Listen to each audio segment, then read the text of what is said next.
Всем доброй ночи. Итак, друзья мои, я сегодня хочу поговорить с вами об умении прощать саму себя или самого себя. Что это такое и нужно ли это человеку?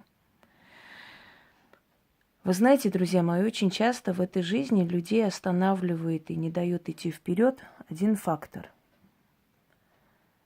Это неумение прощать себя за свои ошибки, за свои прошлые глупости.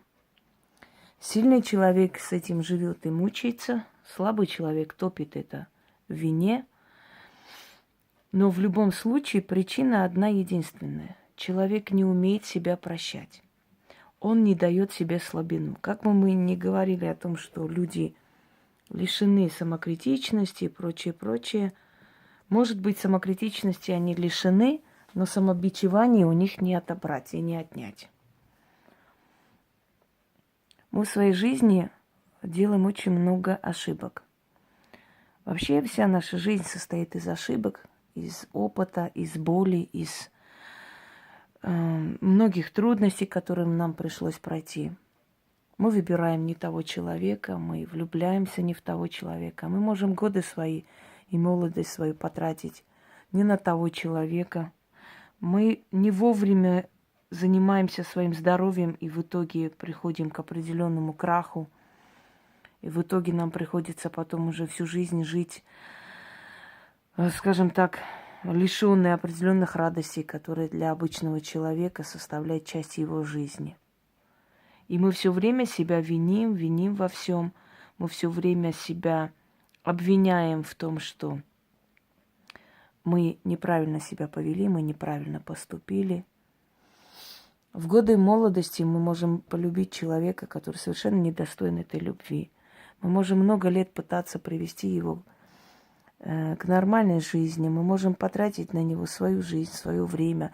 Может быть, отчасти и внимание, которое должны уделять детям, мы можем уделить этому человеку, желая его спасти, вытянуть и прочее. А потом, поняв, более повзрослев и поняв, что это все бесполезно, оставляем эту затею, уходим и начинаем ненавидеть себя за то, что мы столько лет отдали этому человеку, за то, что мы могли вот то сделать для своих детей, и это создать, а мы вот это не сделали, потому что мы как дуры сидели, терпели, пытались вытянуть, пытались спасти, любили, жалели и так далее. И вот вся наша жизнь состоит из того, что мы что-то делаем, а потом об этом жалеем.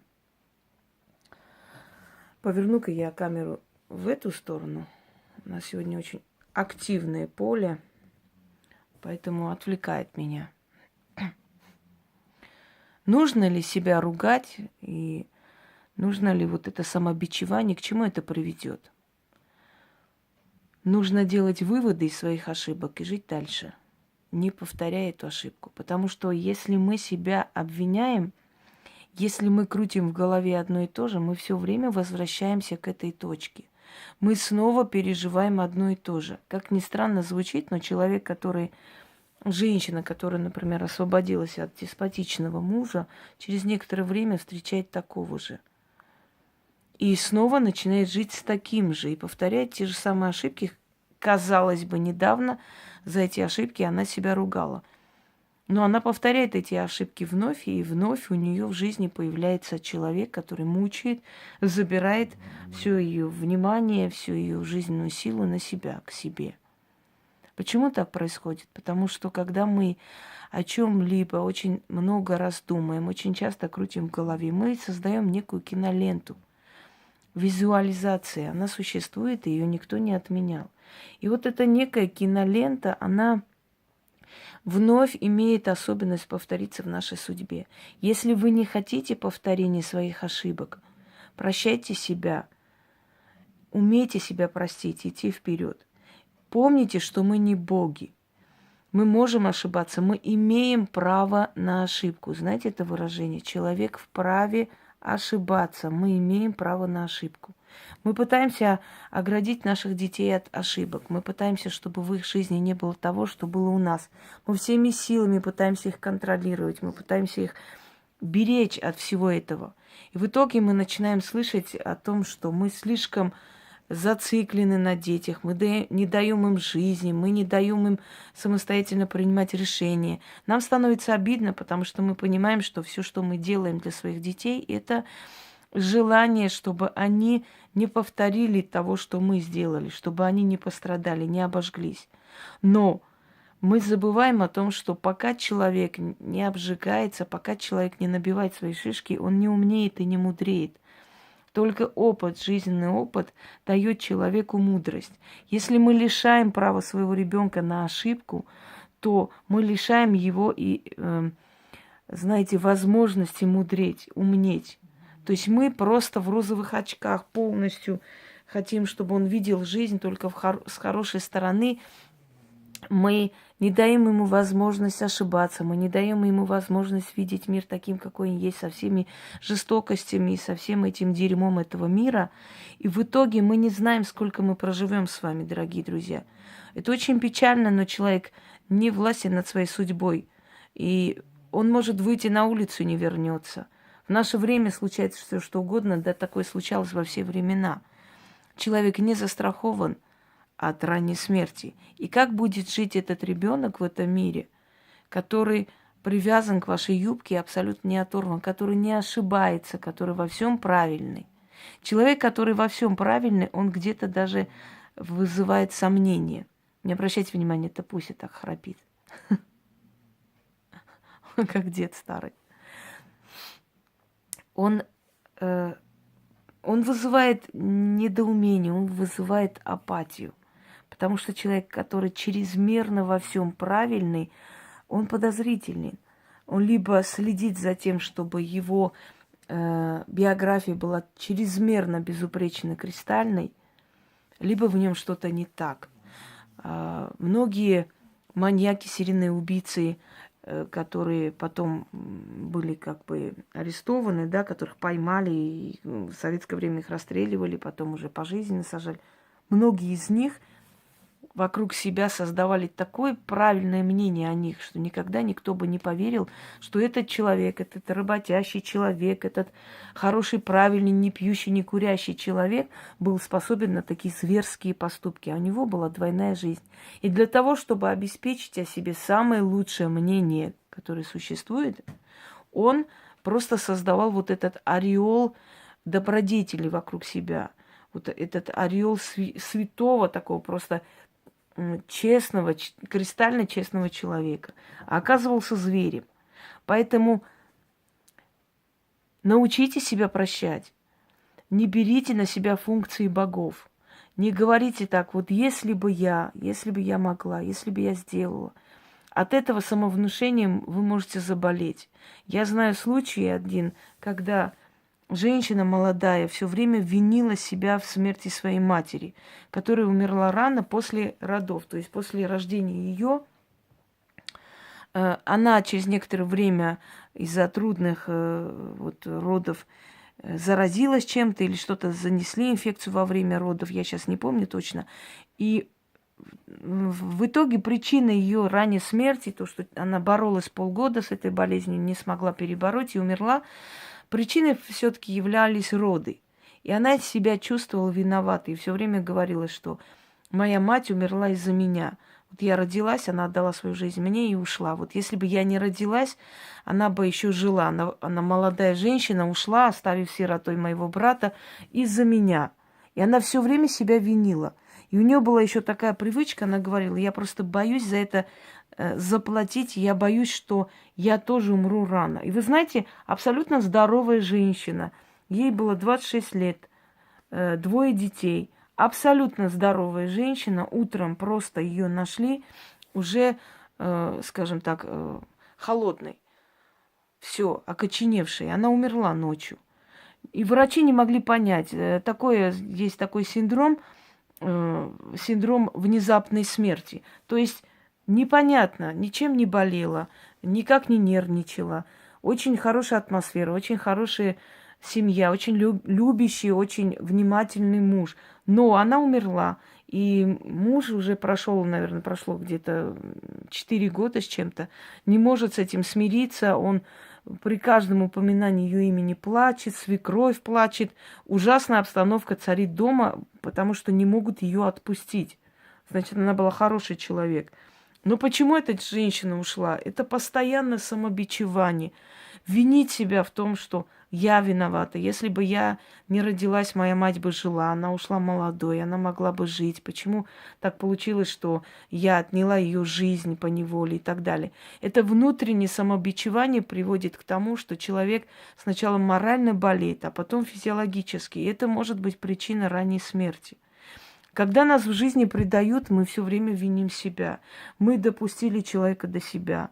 Мы сделали так. Мы слишком много доверяли. Не нужно было это, то. Но мы забываем, что мы не боги. То есть забываем, что мы можем иногда поддаться тем течениям, которые устраивает для нас судьба. Что иногда судьба и силы, которые над нами властвуют, создают определенные ситуации, чтобы мы поумнели. Иногда нашу бдительность притупляют, чтобы таким образом нас проучить и делать нас жестче и сильнее. Тот человек, который умеет себя прощать, этот человек идет вперед.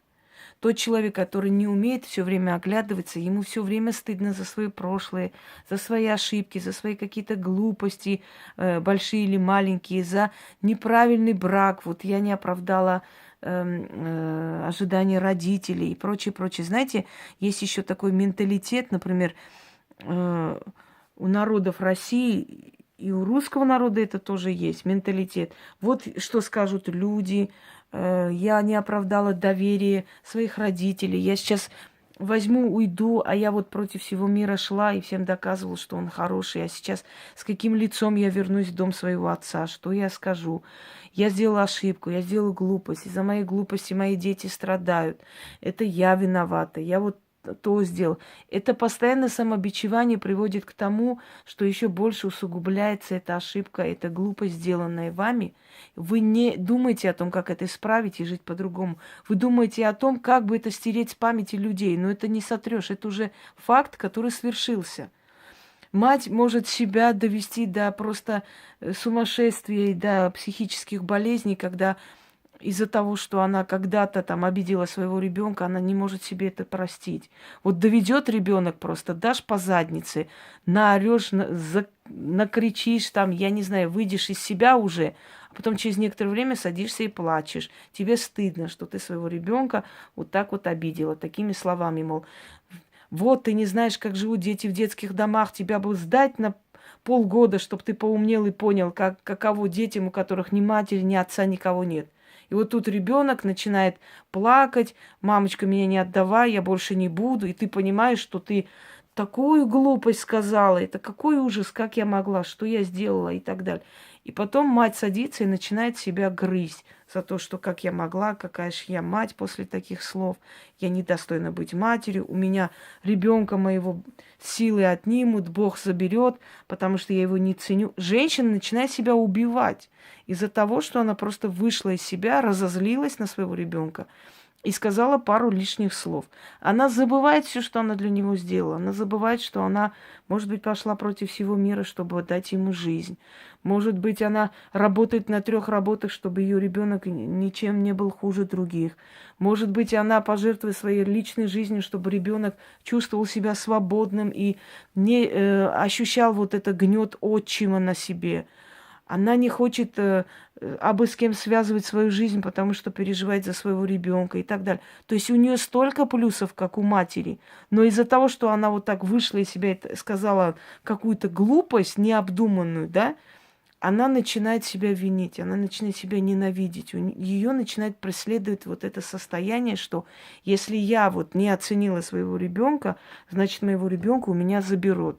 Или заберет судьба, или заберут люди, или что-то случится с ним.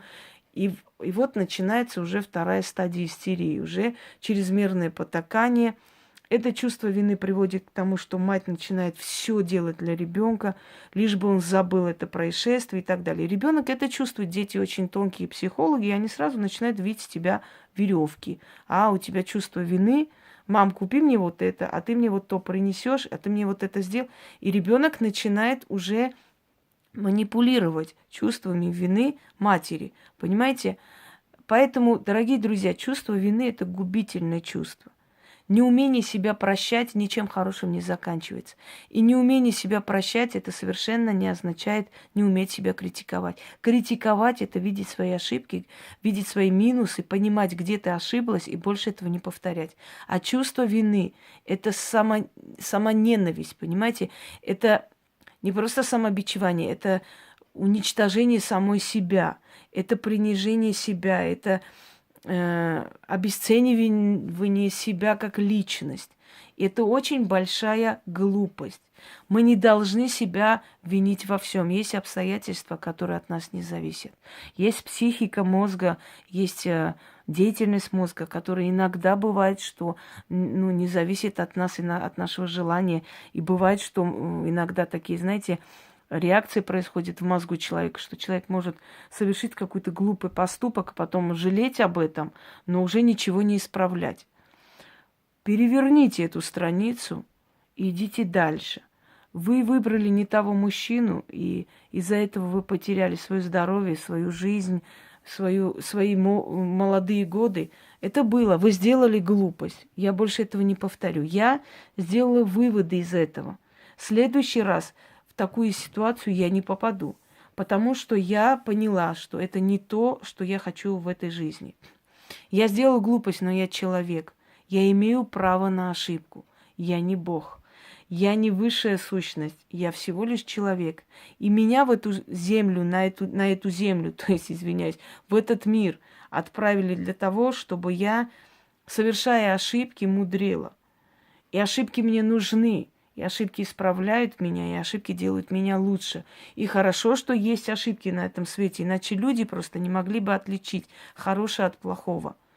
Все, я больше эту ошибку не совершу, и подобный человек в моей жизни больше не появится. Идем вперед. Человек когда-то, может быть, пил, может быть, вел какой-то асоциальный, аморальный образ жизни. Это было. Нужно так сесть и подумать. Да, я такое сделал. Я так жил. У меня была такая ошибка. Но это не означает, что я должен сейчас для того, чтобы забыть те ошибки или из-за стыда перед самим собой и перед обществом дальше продолжать пить для того, чтобы отключить свой мозг и не вспоминать, что я натворил. Поверьте мне, что люди могут вполне забыть все, что вы сделали. Люди могут на вас посмотреть по-другому. Вы не думайте, что если вы даже там пьющий были человек, или человек гулящий, или вы были распутная женщина и так далее, если вы создадите семью, если вы будете заботиться о своих детях, работать, поменяйте свое мировоззрение, вы измените себя и свою жизнь, вы не думайте, что все будут тыкать на вас пальцами и говорить, что ой, это вот шалава, которая была и бесполезна. Поверьте мне, что они начнут вас уважать. Люди больше уважают тех людей, которые смогли выйти из бездны, из дна, подняться и создать себе новую жизнь, чем тех, у которых все было хорошо, родители были прекрасные, обстоятельства были хорошие, муж попался отличный, хороший, заботливый. Обычно люди воспринимают как должное это все, потому что, естественно, если ребенок из хорошей семьи, вышел замуж за хорошего человека, были хорошие там места работы, и родители помогали, устроили на работу, обучение дали и так далее. Понятно, что этого ребенка все должно было идти как положено, все хорошо. Это не заслуга особо, знаете, это просто, скажем так, правильная ориентация в этой жизни, что человек после того, как получил столько от своих родителей, от своего супруга, от жизни, от судьбы, то есть он баловин судьбы, по сути, все ему просто дали, помогли, что закономерно это все. Да, если он разумный ребенок, он молодец, он это все принял, он это все оценил и продолжил. В этом нет такой особой заслуги. Очень легко и просто оставаться ангелом в раю. Но очень трудно оставаться ангелом в аду, понимаете? Очень тяжело, пройдя очень много трудностей, имея много соблазна, будучи одиноким, бороться со всем миром в одиночку, совершая, может быть, глупости и ошибки, очень непросто и нелегко встать на ноги, подняться и доказать всему миру, что мы можем. Я знала семью, которая... Это единственный случай в моей жизни, когда я просто говорю, что очень редко, 1 на миллион и миллиард может такое случиться. Когда они были просто конченые наркоманы. у них просто все тело уже гнило, они уже стали инвалидами. Муж и жена, у них отобрали детей. 2 детей, мальчика и девочку. И когда последний раз он решил перед своей смертью, потому что он уже понимал, что все идет к передозировке и ко всему, и по рассказу этого человека, когда он просыпался и понимал, что он просто уже стал отходом общества, что у него просто в доме нет уже ничего, нечего продавать, когда он понял, что его жена себя продает для того, чтобы купить дозу, чтобы они ширнулись еще раз и так далее, и когда он просыпался и понимал, что он уже превратился в полное дерьмо, ему хотелось снова отключить свой мозг, и единственное, что он делал, он шел опять колоться. И говорит, что его просто привело в чувство, то есть тот факт, когда он пошел в детский дом попрощаться как бы с детьми, уже понимая, что мало ему осталось. И когда он увидел слезы своего ребенка, мальчика 13-летнего, который сказал: папа, ты со мной уже прощаешься, мы больше не увидимся, я тебя за все прощаю. И он говорит, когда я вышел, я себя почувствовал полным говном просто. Я понял, что я тварь последняя. Но я понял, что если я сейчас буду думать о том, что я тварь, то я не встану на ноги. Я захочу пойти и кинуться с моста. И я решил, что я тварь, но я тварь Божья. И я смогу встать на ноги. Вы поверите, если я скажу, что они с женой пристегнули друг друга ремнями к батарее, чтобы не смогли встать с места. Они не могли встать с места, попросили всех родственников вообще не открывать двери. Вот просто приносить еду, положить им рядом и отходить. И сказали, что бы мы ни говорили, как бы мы ни кричали, ни просили, ни грозились, не умоляли, нас не отпускайте. И они вышли из этих ломок, они начали работать. Через 2 года только после уже лечения, когда уже было закончено, им доверили детей, они вернули детей. Они сейчас люди состоятельные, они сейчас богатые люди, я не буду их называть. Они были конченые наркоманы. Вот если сравнить сейчас, вот насколько эта женщина ухоженная, красивая, она открыла целую сеть парикмахерских, и насколько вот в этой цветущей даме вы никогда в жизни не увидите бывшую, конченую, худую, костлявую наркоманку, беззубую, понимаете? Но они смогли подняться. И вы думаете, что люди сейчас на улице вот показывают на них пальцем и говорят: ой, наркоманы. Нет. Они говорят: молодцы, ребята, сильные люди. Смогли они все-таки подняться, смогли они победить. Знаете, такое выражение есть у мусульман: сломать хребет шайтану называется. Это когда человек просто уже из бездны, из дна, из уже канализации просто, извините за выражение, поднимает себя и идет вперед. И этот человек вызывает только уважение, запомните. Поэтому вы не думайте, что если вы человек, падший в этой жизни, если в этот момент вы себя считаете уже падшим, уже конченным человеком, у которого уже ничего не меняется и не изменится, и если вы с этой мыслью смирились, что всю жизнь над вами будут глумиться, смеяться, вы очень зря это делаете. Этот момент в вашей жизни вам был дан для того, чтобы вы закалились. И вы не властны над судьбой. Иногда судьба нам подкидывает такие вещи, которые просто никак от нас не зависят. Как бы мы ни говорили, что все в наших руках захотеть. Когда мы захотели, нам судьба дает. Когда мы не хотим, нам судьба не даст. Есть в Евангелии такой момент, когда Иуда готовился предавать, и Христос, глядя ему в глаза, говорит: грех ждет тебя возле дверей, но ты можешь овладеть этим грехом, а можешь поддаться. То есть он ему сказал: в твоих руках предать меня или нет. Он есть у тебя в мыслях, он уже ждет тебя, но только ты решаешь, превратиться в предателя или не сделать этого. Вот вдумайтесь в эти слова. Дорогие друзья, очень многие известные люди мира, истории были греховные, конченые люди, которые уже были просто никем в этом мире. Но они оставили свой след в истории. Одна из них византийская императрица Зоя Феодора. Ее имя Зоя, а так второе имя Феодора. Она была проституткой. И она была известной гетерой. К ней приходили очень много знаменитых людей. Она была красивая женщина, но она была одна из самых развратных женщин Рима. И однажды наведался к ней. Императоры имели такую привычку ходить по борделям. Уж не знаю, видимо, что-то такое привлекало. И наведался к ней слабовольный, слабохарактерный, жалкий внутри, в принципе, в душе человек. Император Феодор. И он в нее влюбился. Он влюбился в ее беседы, он влюбился в ее умение вывести его из депрессивного состояния. Он стал ходить к ней чаще, чаще, и в конце концов забрал к себе во дворец и объявил императрицей. И она оставила в истории свой след. Она обустроила Рим, она открыла школу для бедных, она очень много сделала, хотя она была проституткой, но она сделала больше, чем те высокородные дамы, которые были в Римской империи. В конце концов, церковь канонизировала ее как святую Феодору. Так что это означает, что не все было кончено для этой женщины. Просто эта женщина не оглядывалась, кем она была, что она делала в прошлой жизни. Она решила, что ей дан шанс, и она этот шанс использует. Вспомните Эвиту, Эву Перрон. Ее супруга выбрали на выборах только благодаря ей. Девочка из трущоб. Гулящая, бродяга, девочка, у которой не было будущего и ничего. Она поднялась. Она добилась таких высот, что в Аргентине ее считают святой. Когда Мадонна должна была сыграть, или сыграла, сейчас не помню, по-моему, этот фильм убрали с проката, роль Эвы Перрон, так народ восстал, что святую Эву играет какая-то развратная Мадонна.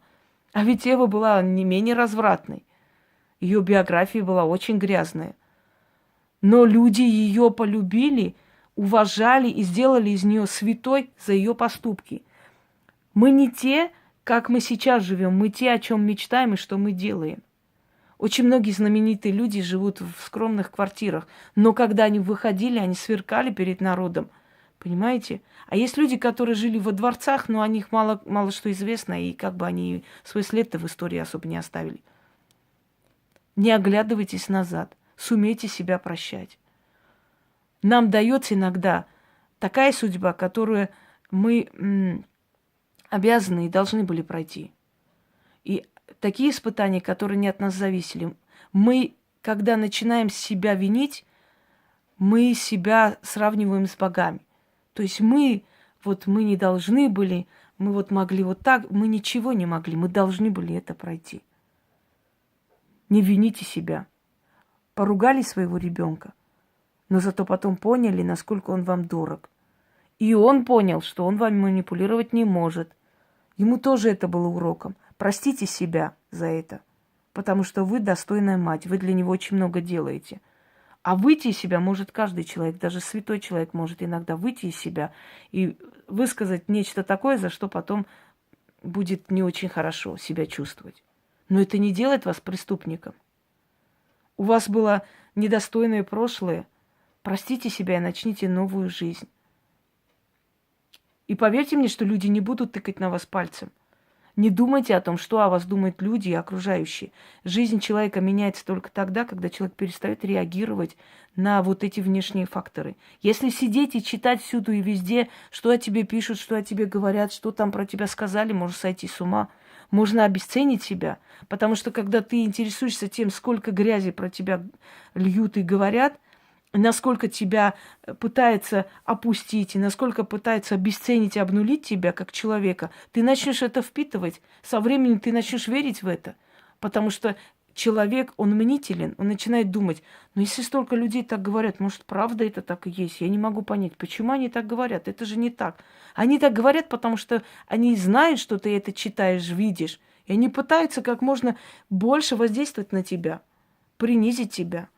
И вот если ты будешь на это обращать внимание и не прощать себя за мелкие какие-то ошибки, ты не пойдешь вперед. Научите себя прощать. Я сделал ошибку. Я сделал глупость. Я неправильно себя повел. Но больше этого не будет. Я понял, сделал выводы. Самобичевание – это самая страшная вещь на этом свете. Самобичевание превращает человека в раба. этого греха, этого поступка, который он совершил. Именно на это нацелена и строится религия. Вини тебя во всем. Ты хочешь много есть? Грех чревоугодия. Ты любишь человека? Прелюбодеяние. Ты хочешь красиво жить? Горделивость. Ты хочешь выглядеть красиво? Нескромность. Ты хочешь богато жить? Как это там еще хлеще? Я уже забыла, как он называется. Это вообще там какой-то, скажем так, да, грех высокомерия. То есть все, что нужно человеку для того, чтобы чувствовать себя самодостаточным, счастливым, это все грех и плохо. И за это надо себя винить и ненавидеть. Вот это приводит к тому, что человек превращается в раба. А рабом управлять очень легко. Не становитесь рабом своих ошибок. Пусть ваши ошибки, ваши неправильные поступки не управляют вашей жизнью, вашим разумом. Вы сделали, вы имели право на ошибку. Вы вышли не из-за того человека, вы имели право любить. Это он сделал ошибку, что вас потерял, а не вы сделали ошибку, что любили его и пытались его спасти. Это он был идиотом, а не вы, что вы были с ним рядом. Вы были достойный человек. Вы были порядочный. Вы пытались его спасти. Вы хотели любимому человеку дать шанс. Поднять в этой жизни. Если он это не понял, это его ошибка, а не ваша. Все, больше не повторяйте этого. Идите дальше. Прощайте себя. Если вы поругали своего ребенка, то он был виноват, он вас вывел. И вы ему сказали, дали ему по заднице. Не потому, что вы монстр, а потому, что вывел ребенок и заслужил таких слов. Прощайте себя и найдите другой способ в следующий раз с ним поговорить, если он так себя еще раз поведет. Научите себя прощать, дорогие друзья. Только тот человек поднимается и добивается своей цели, который умеет себя прощать. Себя самого. Не возвышать, не обожествлять свои глупости. Не путайте это. Не быть лишенным самокритики. Это совершенно разные вещи. Не убивать себя медленно, не опустошать себя из-за того, что вы могли что-то сделать и не сделали. Если вы не сделали, значит, в этот момент вам не дано было это делать. Значит, вам это было не позволено. И не от вас это зависело, а от силы судьбы, которые нами управляют. И иногда мы живем так, как оттуда решили, как оттуда дали сценарий, а не потому, что мы так хотели. Всем удачи и всех благ.